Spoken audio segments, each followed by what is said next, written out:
বন্ধুরা আবার একটা নতুন রেসিপি চলে এসেছি, দেখতে পাচ্ছি মাছ ভালো চাপিয়ে দিয়েছি। একটা ভাবলাম করবো, কিন্তু সেই জিনিসটা দেখলাম যে নষ্ট হয়ে গেছে।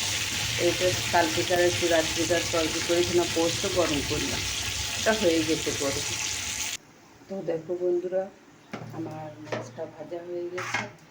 এই জায়গায় তেজপাতা দিয়েছি, মাছ ভাজার তেলেই তেজপাতা দিয়েছি, পাঁচফোড়ন দিলাম, আর এদিকে টমেটো আর আলু কাটা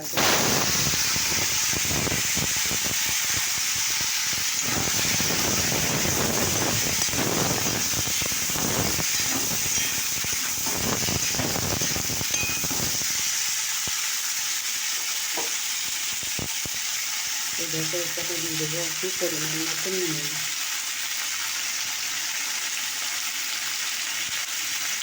পরিমাণ মতো হলুদ দেখলাম তো দেখো কষাটা হয়ে গেছে, দেখতে পাচ্ছি। এবার জল ঢেলে দিলাম,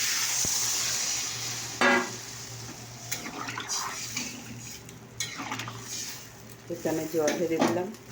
এবার আমি একটা জিনিস দেবো, এটা একটা ফোড়নের ঝোল হলো, আর দেখো একটু লঙ্কা ঝালের জন্য দিলাম, ব্যাস।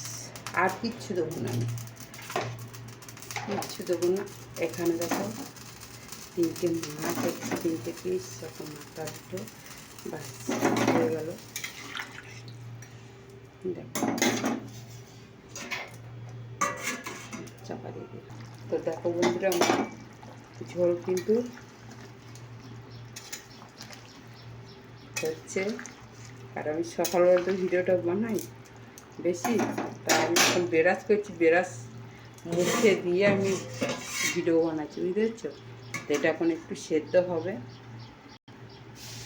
তো দেখো বন্ধুরা, আমার ঝোলটা কিন্তু রেডি হয়ে গেল। এটা টক ঝালের রেসিপি, বুঝেছো। কোনো বান্না নেই, কোনো কিছু নেই। একটু নুন হলুদ দিয়ে একটু ভালো করে কষে নিতে হবে। টমেটোর তো সঙ্গে দিয়ে দিয়েছি, তারপর পরিমাণ মতো একটু ঝাল। তোমরা যদি কাঁচা লঙ্কা খাও তাহলে কাঁচা লঙ্কাও দেবে, আর যদি শুকনো লঙ্কা গুঁড়ো খাও গুঁড়ো, আর যদি বেটে খাও বেটা।